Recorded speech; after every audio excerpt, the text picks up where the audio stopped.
सिद्धानं बुद्धानं पारगयानं परं पारगयानं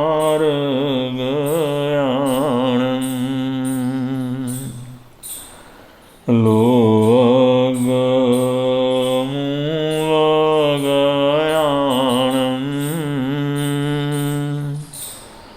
नमोऽस्याशवसिद्धानं जो देवानामविदेवो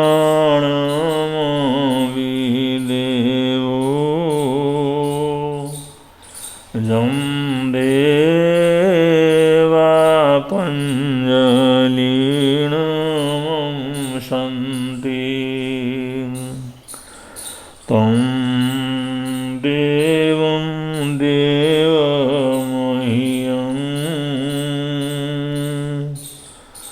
शिरसा वन्दे महावीरम् एको वीणामुकारो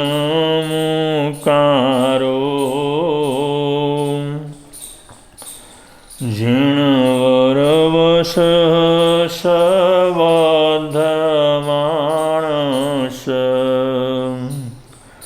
संसार सागराओ तारे नरं वनारिं वा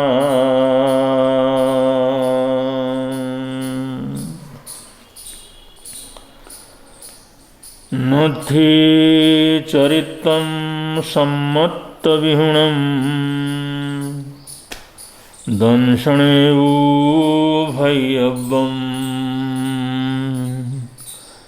सम्मत्तचरितां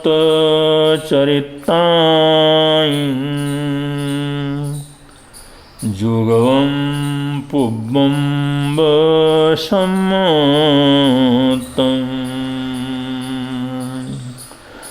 जुगवं पुब्बं वसम्मतं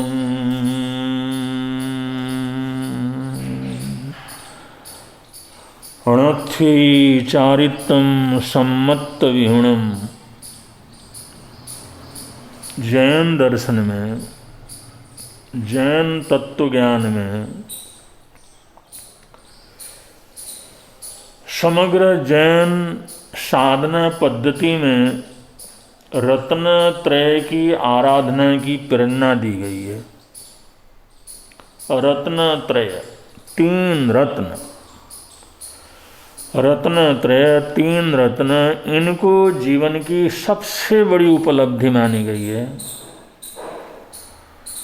जैसे रत्नों का मिलना, दौलत का मिलना, लक्ष्मी का मिलना, समृद्धि का मिलना, ये गृहस्थ जीवन के लिए बड़ी पुण्यवानी का, समृद्धि का सूचक होता है, बल का सूचक होता है, शक्ति का सूचक होता है, महापुण्यवानी का सूचक होता है। जिसके पास सब प्रकार की समृद्धि है, रत्न भंडार भरे हुए हैं, और उसके माध्यम से वो अपना भी भला कर सकता है और संसार भर का भी भला कर सकता है। तो जैसे गृहस्थ में रहते हुए लक्ष्मी का महत्व है, जैसे समृद्धि का महत्व है, वैभव का महत्व है, ऐसे ही साधु जीवन में त्रय रत्नों का बड़ा महत्व है। जिसने रत्न त्रय की दौलत को प्राप्त कर लिया, वो साधु संपन्न साधु कहलाता है, वो शक्ति संपन्न साधु कहलाता है, चमत्कार पूर्ण साधु कहलाता है, वो बलशाली साधु कहलाता है। जिसने रत्न त्रय को प्राप्त कर लिया है, रत्न त्रय को हासिल कर लिया है।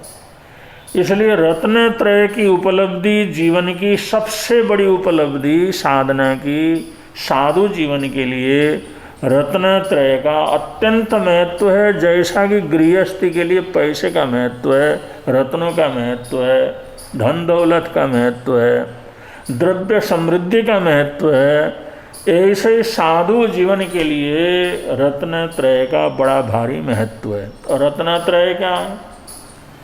ज्ञान, दर्शन और चरित्र। ज्ञान, दर्शन, चरित्र को रत्नत्रयी कहा गया है, रत्नत्रय कहा गया है। पर रत्नत्रय के बिना, ज्ञान, दर्शन, चरित्र के बिना साधु जीवन की भी उतनी मूल्यवत्ता नहीं होती। जैसे कि एकदम गरीब, जिसके पास कुछ भी न हो, कोई दौलत न हो, ऐसे गरीब की जैसी स्थिति होती है, ऐसे रत्नत्रय से रहित जो है साधु की भी वैसी अवस्था होती है जैसे संसार में किसी गरीब जरूरतमंद जो अपनी ज़रूरत को भी पूरा नहीं कर सकता, उसकी हालात हुआ करती है। तो इसका मतलब यह है कि हम साधना पथ के ऊपर चलें, आराधना के पथ के ऊपर चलें, तो रत्नत्रय की आराधना परम आवश्यक है। और मोक्ष को प्राप्त करने के लिए, मुक्ति के लिए तो ये सबसे पहली शर्त है।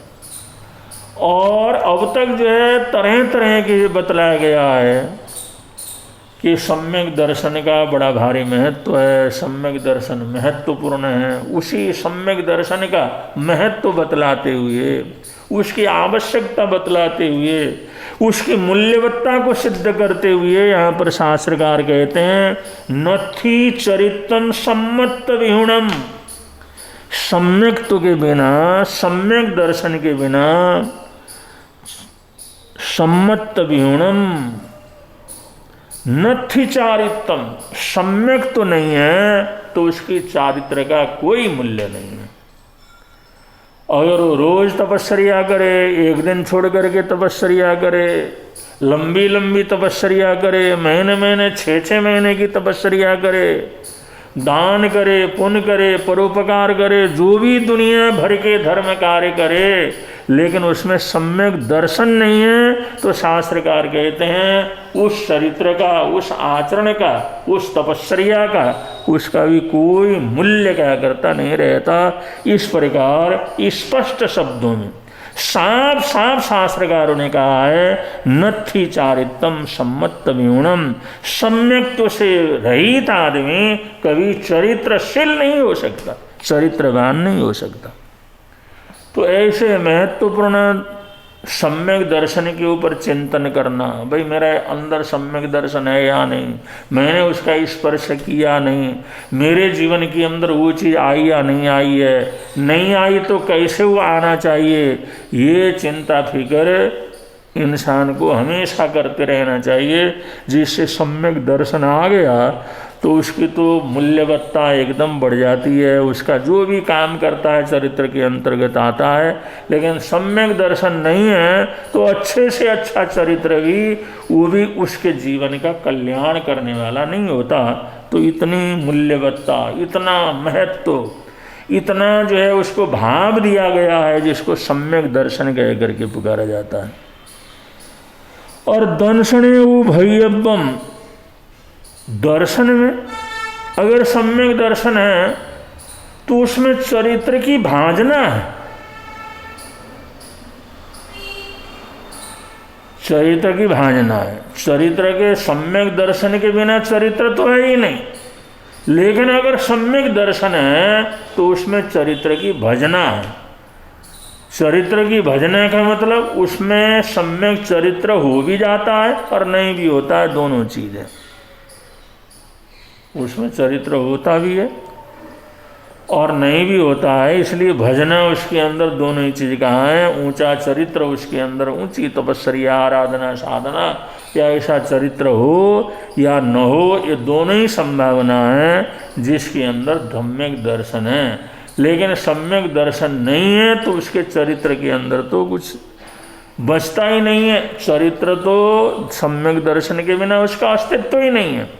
लेकिन सम्यक दर्शन में चरित्र होता भी है और नहीं भी होता, उसकी भजना। तो सम्मत्तो चारितांग जुगमम पुब्बम च सम्मत्तम। और शास्त्रकार यहाँ पर ये भी कहते हैं कि सबसे पहले कहीं पर सम्यक ज्ञान दर्शन चरित्र तप ऐसा लिखा हुआ मिलता है। बहुत सी स्थानों के ऊपर बहुत से आचार्यगण सम्यक दर्शन ज्ञान चरित्र तप इस प्रकार से लिखते हैं, और चरित्र और तप को वो तीसरे में लिया जाता है। सम्यक दर्शन ज्ञान चरित्र के अंतर्गत ही तप आ जाता है। तो ये थोड़ा सा भेद रहता है। तो इसमें ये बतलाया कि ज्ञान है सम्यक ज्ञान और सम्यक दर्शन। सम्यक दर्शन और सम्यक ज्ञान ये दोनों में पारस्परिक सहयोगी होते हैं। उसमें अगर सम्यक दर्शन आएगा तो सम्यक ज्ञान साथ साथ में आएगा। सम्यक दर्शन होगा तो उसका जानना वो सम्यक ज्ञान कहलाएगा, और सम्यक ज्ञान अगर जीवन के अंदर आता है तो उसके साथ साथ सम्यक दर्शन भी आ जाता है। और वैसे सामान्य रूप से दर्शन का मतलब है सामान्य रूप से जानना, और ज्ञान का मतलब है विशेष रूप से जानना। लेकिन ये युगपत शब्द हैं, ये एक दूसरे के सहयोगी हैं, ये एक दूसरे के बिना रह नहीं सकते। अकेला ज्ञान या अकेला दर्शन नहीं रहता। अगर सम्यक ज्ञान है तो सम्यक दर्शन भी होता है, सम्यक दर्शन है तो सम्यक ज्ञान भी हो जाता है। ज्ञान और दर्शन ये युगपत क्या करते हैं, चलते हैं। तो अगर कहीं पर हम पहले दर्शन को लेते हैं फिर ज्ञान को लेते हैं, या सम्यक ज्ञान को लेते हैं फिर दर्शन को लेते हैं, तो उसमें कोई बहुत बड़ा भेद और उसके अंदर कोई बड़ा जो अनैतिकता उसके अंदर नहीं है, या उसके अंदर जो तत्वबोध है उसके अंदर कोई दोष हो ऐसा भी नहीं है। शास्त्रकार कहते हैं सम्यक ज्ञान और सम्यक दर्शन ये युगपद दोनों ही साथ साथ चलते हैं। इसलिए सम्यक दर्शन कहते हैं तो वहाँ पर सम्यक ज्ञान आ जाता है, और जहाँ पर सम्यक ज्ञान कहते हैं तो वहाँ पर सम्यक दर्शन भी आ जाता है। ये युगपद क्या करते हैं, चलते हैं। लेकिन सम्यक दर्शन के बिना, इसका मतलब सम्यक ज्ञान के बिना नथि चरित्रम, उसके अंदर चरित्र नहीं है। हमारा अगर ज्ञान नहीं है, हमारी चेतना नहीं है, हमारी जागृति नहीं है, हम सावधान नहीं है, हमारे अंदर विवेक नहीं है, तो इसका मतलब हमारा चरित्र, हमारी तप त्याग साधना, उसके मतलब ही अगर हमारे को पता नहीं है तो उसका भी कोई मूल्यवत्ता उसके अंदर रहती नहीं है। तो सम्यक दर्शन के बिना, सम्यक ज्ञान के बिना चरित्र नहीं हो सकता। और जो है शास्त्रकार यहाँ पर, और ये सब जो घटित होता है, ये सब जब बनता है, ये जो वातावरण बनता है, ये जो सम्यक ज्ञान या सम्यक दर्शन सम्यक चरित्र जो जीवन के अंदर आता है, इसका मूल कारण होता है मोहनीय कर्म। और मोहनीय कर्म है कर्म का राजा, कर्म का सेनापति भी कहते हैं, कर्म का राजा। अगर आत्मा को हम राजा माने तो उनका जो संसार को चलाने के लिए जो फौज है उसमें सबसे बड़ा सेनापति है मोहनीय कर्म। तो अगर आत्मा को अगर हम राजा मानते हैं तो उनका सेनापति जो है वो सबसे ताकतवर, उनसे दूसरे नंबर की जो ताकत है वह है कर्म, और उसके अंदर मोहनीय कर्म।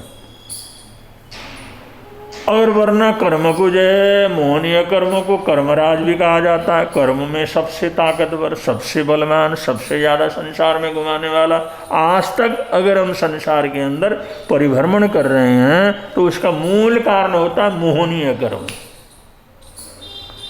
तो मोहनीय कर्म ये सबसे बलवान कर्म है, सबसे लंबे समय तक जो है ज्ञान दर्शन चरित्र को रोकने वाला है।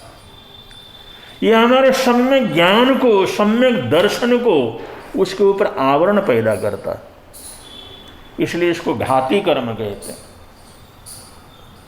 ये बहुत ही दुष्ट कर्म होता है। आत्मा का जो अपना स्वभाव है, अपना बल है, उसको ही कम कर देता है, उसको ही रोक देता है।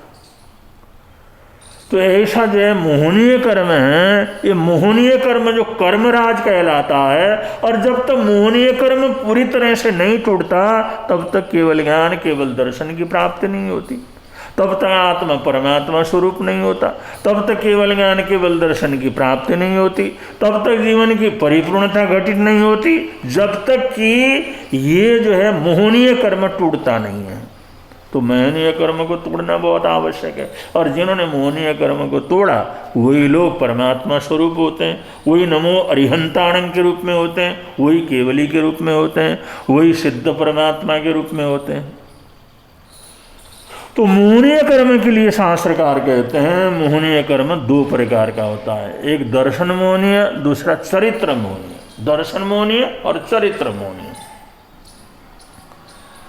अब इनका क्षयोपशम जिस समय होता है मोहनीय कर्म का, और उसमें दर्शन मोहनीय कर्म जो एक है, और दूसरा उसका भाग है चरित्र मोहनीय कर्म। दर्शन मोहनीय कर्म उसका प्रभाव पड़ता है हमारे सोच के ऊपर, हमारे चिंतन के ऊपर, हमारे विचारों के ऊपर, हमारी दृष्टि के ऊपर, हमारी जो देखने की दृष्टि, सोचने की दृष्टि, समझने की दृष्टि, वो ज्ञान दृष्टि, जो हमारे दृष्टिकोण है, वो सब ये जो मोहनीय दर्शन मोहनीय कर्म के अंतर्गत होता है। दर्शन मोहनीय कर्म अगर प्रबल है तो हमारे को सोचने की दृष्टि उतनी कमजोर होती चली जाएगी, आगे का सोचना बंद हो जाएगा, जो एक ज्ञान का प्रकाश है वो कम हो जाएगा, आगे का जो है विचार करना, सोचना, चिंतन करना, वो सब उसके अंदर कम हो जाएगा, उसमें जागरूकता कम हो जाएगी, उसके अंदर चैतन्यता कम हो जाएगी। इस प्रकार से ये जो दर्शन मोहनीय कर्म है ये हमारी विश्वास को, ये हमारी श्रद्धा को, सत्य को देखने की ताकत, सत्य के ऊपर दृढ़ रहने की ताकत उसको खत्म कर देता है। ये सत्य का साक्षात्कार होने नहीं देता। जो सत्य है, सच्चाई है, वास्तविकता है, उसका आभास होने नहीं देता। जो हमारी श्रद्धा को, हमारी भक्ति को, हमारे प्रभु परमात्मा हैं उसके प्रति जो एक भक्ति भावना होती है, श्रद्धा होती है, उसको नष्ट कर देता है। ऐसा नष्ट करने वाला ये दर्शन मोहनीय कर्म रहता है।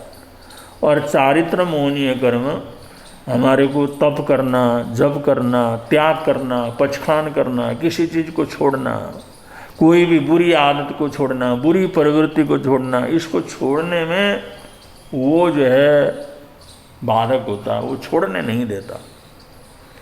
वो कर्म जैसे जैसे प्रबल होता चला जाता है वैसे वैसे हम कोई भी त्याग प्रत्याख्यान जीवन के अंदर नहीं कर सकते। कोई भी बुराई है उसको छोड़ना चाहे तो छोड़ नहीं सकते। उसके लिए जरूरी है चरित्र मोहनीय कर्म को हम कमजोर करने का प्रयत्न करें। अगर चरित्र मोहनीय कर्म कमजोर होता है तो हम जो भी चाहे कर सकते हैं, जो भी प्रतिज्ञा चाहे कर सकते हैं, जो भी बुराई चाहे छोड़ सकते हैं, जिस तरह से मोड़ना चाहे मोड़ सकते हैं। ये शक्ति तभी आती है चरित्र मोहनीय कर्म हल्का हो जाए, चरित्र मोहनीय कर्म कमजोर हो जाए, चरित्र मोहनीय कर्म क्षय उपशम हो जाए तो हमारी ये ताकत पैदा होती है। तो ये दो तरह की बात होगी, एक दर्शन मोहनीय कर्म और एक चरित्र मोहनीय कर्म।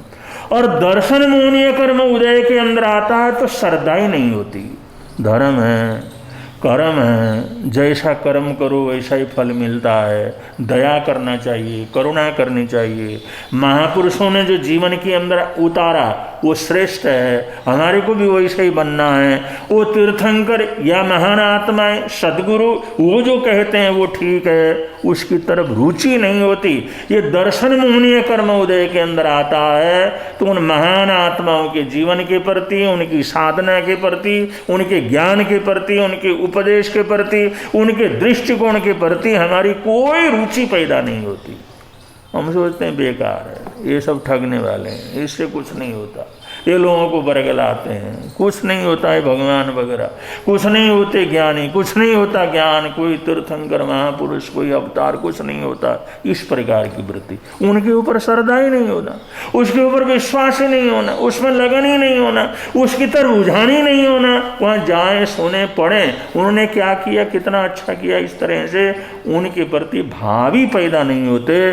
तो ऐसे भाव पैदा नहीं होना, श्रद्धा पैदा नहीं होना, सद्भावना पैदा नहीं होनी, ये सब दर्शन मोहनीय कर्म का परिणाम रहता है। दर्शन मोहनीय कर्मण का प्रबल है तो हमारी रुचि पैदा होती ही नहीं, चाहे कुछ भी हो जाए। कितने बड़े तपस्वियों, कितने बड़े महापुरुषों, कितने बड़े ज्ञानी हो, उनका संपर्क सामने जा सकते हैं, दर्शन कर सकते हैं, सुन सकते हैं, समाधान कर सकते हैं, लेकिन जाने की भावना ही पैदा नहीं होती, रुचि पैदा नहीं होती, प्रश्न उठता ही नहीं है, जिज्ञासा पैदा ही नहीं होता।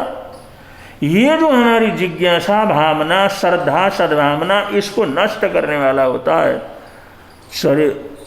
दर्शन मोहनीय कर्म। और दर्शन मोहनीय कर्म जैसे जैसे हल्का पड़ता है, जैसे जैसे कमजोर पड़ता है, छह और छह पसम होता है, वैसे वैसे धर्म की रुचि पैदा होती है। और चरित्र मोहनीय कर्म हुआ है, चरित्र मोहनीय उदय के अंदर रहता है तो त्यागना, पछखान करना, जीवन के अंदर कुछ बदलाव करना, परिवर्तन करना, इसकी तरफ कोई भान नहीं आता। जब ये नष्ट हो जाता है, छह पसम हो जाता है, और वो दर्शन मोहनीय कर्म के साथ, दर्शन मोहनीय कर्म छह पसम होने के साथ साथ अगर चरित्र मोहनीय कर्म छह पसम होता है, तब जाकर के वो धर्म के प्रति श्रद्धा, सद्भावना, सम्यक दर्शन की प्राप्ति होती है। तो शास्त्रकार यहाँ पर कहते हैं दर्शन भ्रष्टो भ्रष्ट, दे दर्शन से भ्रष्ट हो गया तो भ्रष्ट हो जाता है।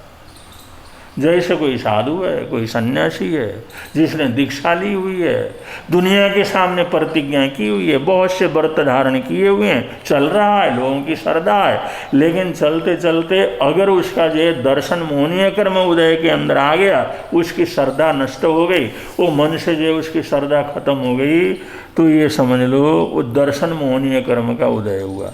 और वो साधु के भेष में रह करके भी साधु नहीं होगा, वो सन्यासी के वेश में रह करके भी सन्यासी नहीं होगा।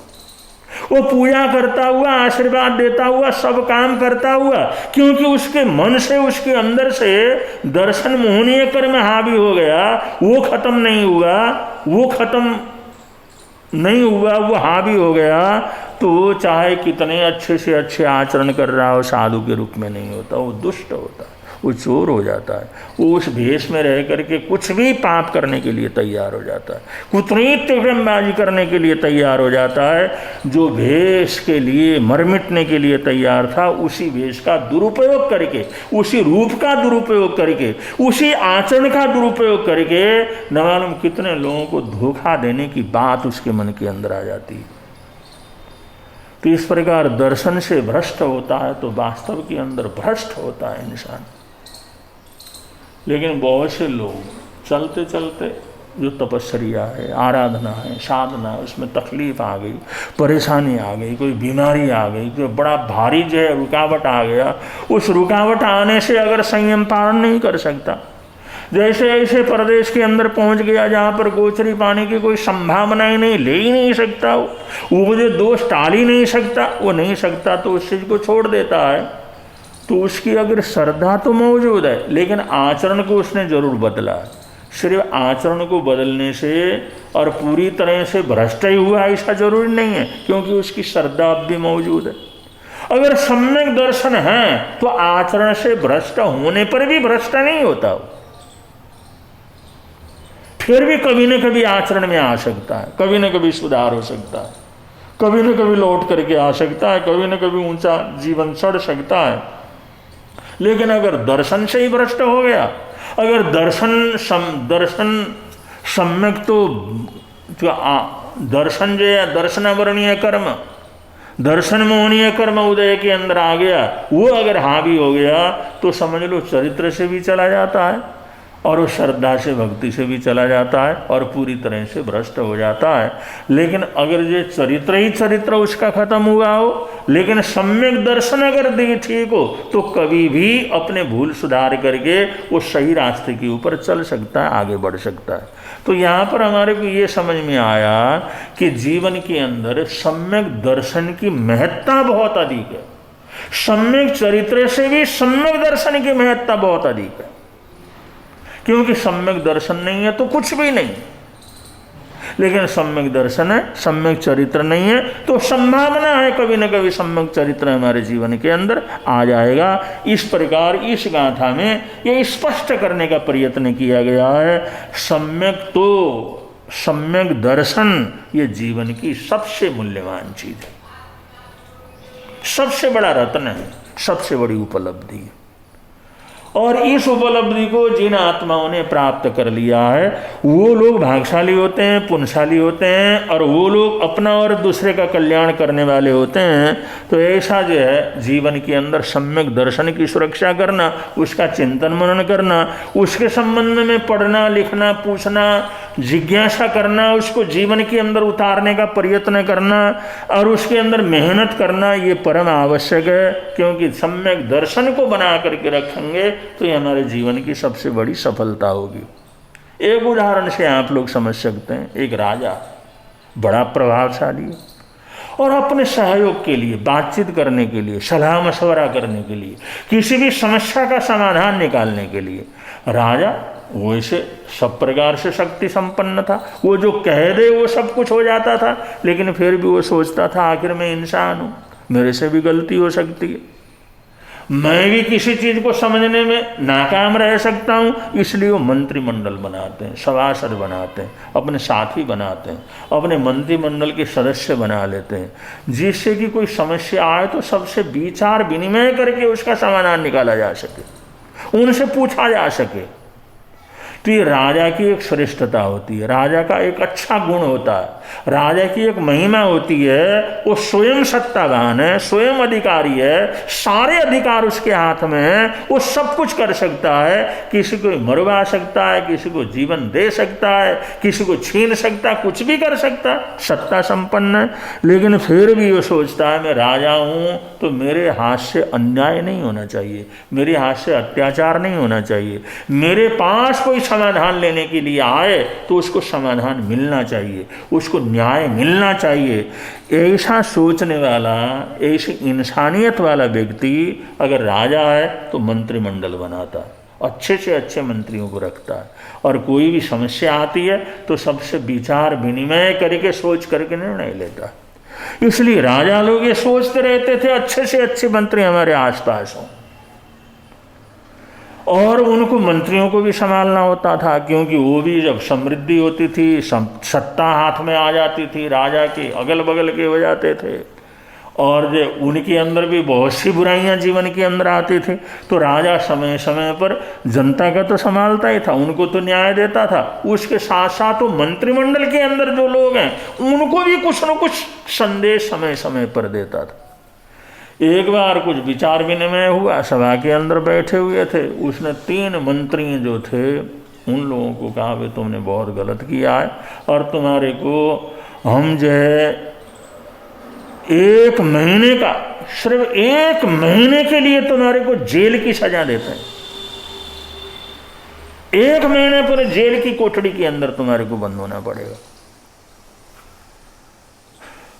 अब जो उसने आदेश तो सुना दिया और अफरा तफरी मच गई, और उन मंत्रियों ने भी सोचा भाई हमारा ऐसा क्या अपराध हुआ।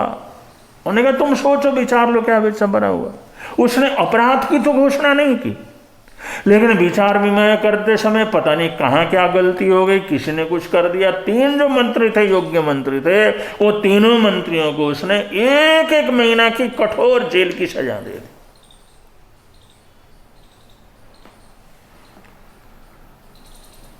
बड़ा कठिन काम हो गया है। और दूसरे दिन उनको जेल के अंदर जाकर के बंद कर देना था। और राजा के सामने उनको बुलाया। राजा ने कहा देखो कल सुबह तुम्हारे को जेल के अंदर बंद कर दिया जाएगा, और 1 महीने तक तुम जेल के शिकचों के पीछे रहोगे, खाने पीने को भी मिलेगा नहीं मिलेगा इसकी कोई गारंटी नहीं।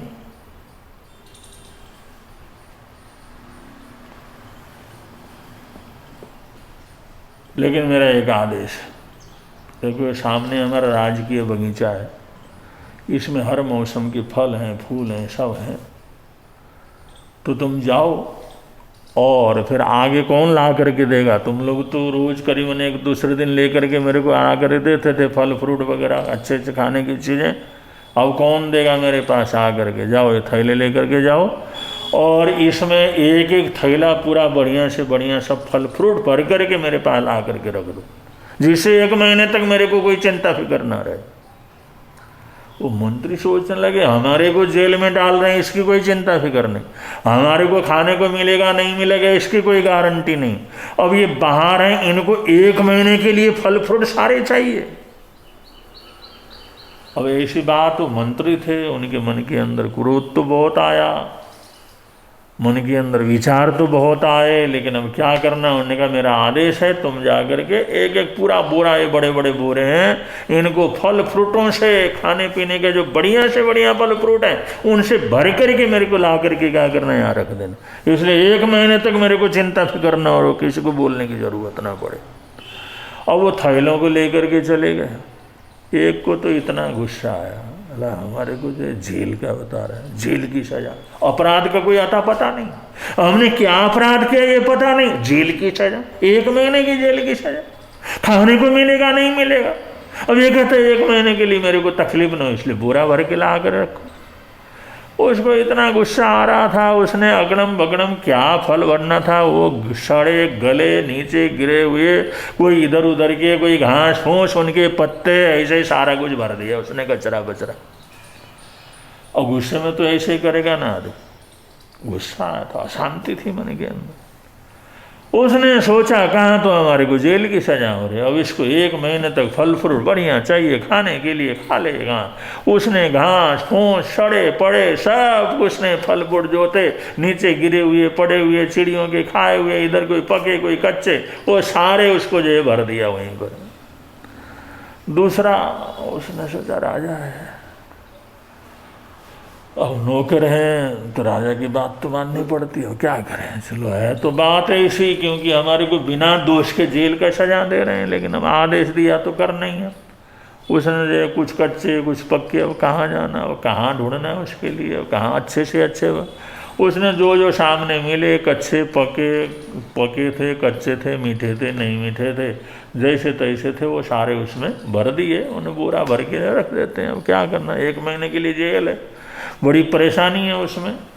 और उसने सब जो उसमें घास फूस तो नहीं बढ़ा, सड़े हुए तो नहीं बढ़े, लेकिन कुछ फल पके हुए कुछ कच्चे, ऐसे उसके अंदर एक बोरा उसने भरभरा दिया और नौकर को कहा ले जा कर के रख दे। और तीसरा जो था वो बड़ा सहनशील था, उसने कहा मंत्री और राजा ने बोला है, अब आदेश दिया है उनने, हम उनको भगवान मानते हैं, विष्णु का अवतार मानते हैं, उनका हम सेवक मानते हैं, और हमारा मान सम्मान भी उन्होंने बहुत किया, पैसा भी बहुत किया, हमारे परिवार के लिए भी बहुत किया, अपने अपने मकान भी दिया है, तनख्वाह भी दी है, सब कुछ दिया है, समय समय पर पुरस्कार भी दिया है, तो अब ये तकलीफ दिया है उसको भी संभावपूर्वक सहन कर लेना चाहिए।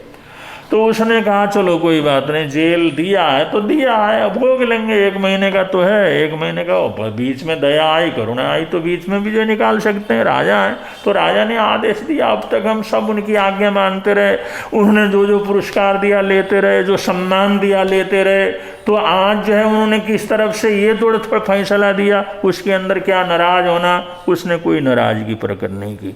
और बगीचे के अंदर घूम घूम करके उसने एक एक इतने बढ़िया बढ़िया फल छांटे, इतने मीठे मीठे फल छांटे, अलग अलग तरीके से फल छांटे, और उसके अंदर नीचे कागज बिछा करके फिर दूसरे फल, फिर वो एक में बांध करके तीसरे फल, तीसरे प्रकार के फिर एक छोटे पैक में करके चौथे फल, एक से तरह तरह के अलग अलग फल अलग अलग जो है उसमें पोटलियों में बांध करके उस बोरे के अंदर उसने पैक कर दिया, जिससे भी वो खराब भी ना हो, एक दूसरे से टच भी ना हो, वहाँ के अंदर एक भी खराब फल ना जाए जिससे कोई दूसरे को खराब ना करे।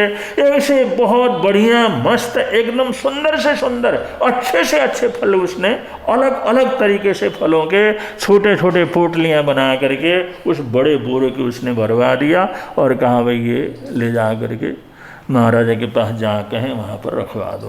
ये रखवा दिया, शाम तक ये काम पूरा हो गया।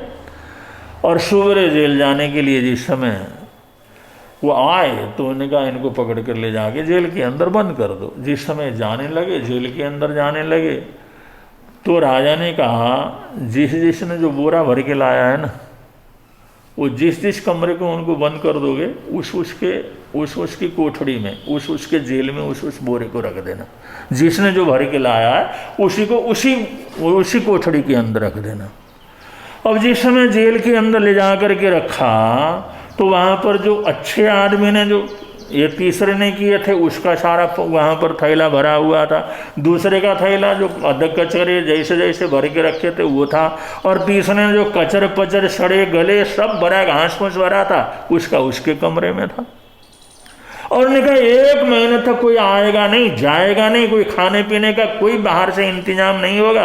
1 महीने तक तुम जेल के अंदर क्या करोगे, रहोगे। अब बताओ क्या हालत हो गई। जो तीसरे वाला था उसने क्या किया था, बढ़िया बढ़िया फल बोए थे, अलग अलग उसने प्रा करके उसमें इकट्ठे किए थे। उसने तो 1 महीना उन फलों को खा खा करके बड़ी मस्ती के साथ रहा। ऐसा आनंद आया उसको। एक दिन एक दूसरे फल खा लेता है, दूसरे दिन दूसरे तरह के खा लेता है, तीसरे दिन तीसरे तरह के खा लेता है, एक टाइम वो खा लेता है, दूसरे टाइम वो खा लेता है। 1 महीने तक वो ऐसे फल पैक किया हुआ था, एक फल भी खराब नहीं हुआ, कोई सड़ा नहीं। 1 महीना बड़े आराम से मस्ती के साथ रहा। और दूसरा उसने वहाँ पर फिर कच्चे बींद करके अलग किए, पक्के बींद करके अलग किए, और किसी तरह से 15 दिन तो उसने चलाया, लेकिन 16वें दिन खाने के लिए कुछ नहीं बचा। और जो पहले वाला था जिसने कचर पचर सारा भर दिया था, घास फूस भी भर दिया था, पत्ते भी भर दिए थे, उन्हें क्या खाना था। 1 हफ्ते तो जैसे तैसे निकाला भाई। 1 हफ्ते के बाद वो भूखे मरने के सिवाय कोई रास्ता उसके सामने। किसी तरह उनको सड़ा गला जैसा था वैसे उनको कभी किसी ने दिया तो दिया, भेज दिया तो भेज दिया, नहीं भेजा तो नहीं भेजा। 1 महीना जिस समय पूरा हुआ तो तीनों को वहाँ से छोड़ा। तीनों जिस समय वापस आए और राजा के सामने आए तो राजा ने पूछा कैसा रहा भाई, जेल का जीवन कैसा रहा, उसके अंदर कैसे रहे आप लोग, क्या परेशानी रही या न रही। तो तीसरे वाला तो बोला महाराज वो क्या मस्त का जीवन जिया, अब तक मैंने जितने अच्छे से अच्छा सुख शांति से जीवन जिया 1 महीना था। दूसरे ने कहा हमारा 15 दिन तो अच्छे गए, लेकिन 15 दिन काटना बड़ा मुश्किल हुआ। और तीसरे वाला जो पहले वाला था, इधर से तीसरे वाला, उसने तो कहा रो रो करके कहने लगा वो तो नरक हो गया महाराज, वहाँ तो काटना नरक हो गया, मैं बच के आ गया, जान बची, मैं तो कई बार मरने की नौबत मेरे सामने क्या कर गई थी, आ गई थी। राजा ने कहा देखो भाई, किसी भी परिस्थिति में जैसा कर्म करोगे वैसा फल मिलेगा, चाहे बड़ा हो चाहे छोटा हो, कहीं भी रहता हो। इंसान कैसी भी परिस्थिति में हो, जैसा कर्म करता है वैसा उसको फल मिलता है। और हर हालात में अपने आप को अच्छा रखना चाहिए। जैसे इस तीसरे मंत्री ने क्या किया, रखा इसको मैं प्रधानमंत्री क्या करता हूँ, बनाता हूँ, ये प्रधानमंत्री रहेगा, सब मंत्री इसके भी नीचे रहेंगे, क्योंकि इसने जो संभाव से काम लिया, क्षमता से काम लिया, क्रोध नहीं किया, उत्तेजना नहीं की, वो इतने अच्छे ढंग से उसने फल को इकट्ठा किया। जेल तो इसको भी मिला था, आदेश तो वही मिला था, लेकिन उसने अपने आप को भ्रष्ट होने नहीं दिया। तो ये दिमाग से भ्रष्ट नहीं होना, क्रोध से भ्रष्ट नहीं होना, ये सम्यक दर्शन के लिए बहुत आवश्यक है। तकलीफ हो, क्रोध हो, परेशानी हो, अभिमान हो, अनुकूलता हो, प्रतिकूलता हो, कैसी भी स्थिति हो, लेकिन उसमें एकदम सही बन करके रहना, अच्छा बन करके रहना, इंसानियत के साथ रहना, अपने होशो हवास के अंदर रहना, अपने एक अच्छे सोच के साथ रहना, इसको सम्यक दर्शन कहते हैं। जो तीसरा मंत्री था वो सम्यक दर्शन वाला था, इसलिए बाहर रहा तो भी सुखी रहा और जेल में रहा तो भी सुखी रहा। लेकिन जो जरा जरा सी बात के ऊपर उत्तेजित हो जाते हैं, आगे पीछे की सोचते नहीं हैं, केवल क्रोध करते हैं, अशांत जिनका मन है, तो वो लोग तो संसार में कहीं भी रह करके दुखी क्या करते रहते हैं। तो यहाँ पर ये बतलाने का मतलब ये है कि सम्यक दर्शन की अपनी महिमा है। सम्यक दर्शन अद्भुत है। सम्यक दर्शन एक ऐसी ताकत है, इंसान कहीं भी रह करके अपने आप को अच्छे से अच्छा रख सकता है और ऊपर से ऊपर चढ़ सकता है। तो ऐसा सम्यक दर्शन जिसको मिल जाए फिर तो क्या है, उसके लिए सब कुछ अपना ही अपना। दुनिया के अंदर कोई चीज ऐसी नहीं है जो उसको न मिले। सम्यक दर्शन वास्तव के अंदर अद्भुत रत्न है अद्भुत रत्न है, जहाँ भी जाओ रत्न का खजाना उसका पीछा करता चला जाएगा। अगर सम्यक दर्शन हमारे को प्राप्त हुआ है तो जीवन की बहुत बड़ी उपलब्धि होती है। इस संबंध में आगे बहुत सी बातें कही गई हैं, उनका समय समय पर आप लोगों के समक्ष आगे लाने का प्रयत्न करेंगे। इन्हीं मंगल कामनाओं के साथ, सद्भावनाओं के साथ आज के वक्तव्य को विराम दे रहे हैं। बोलिए भगवान महावीर स्वामी की जय।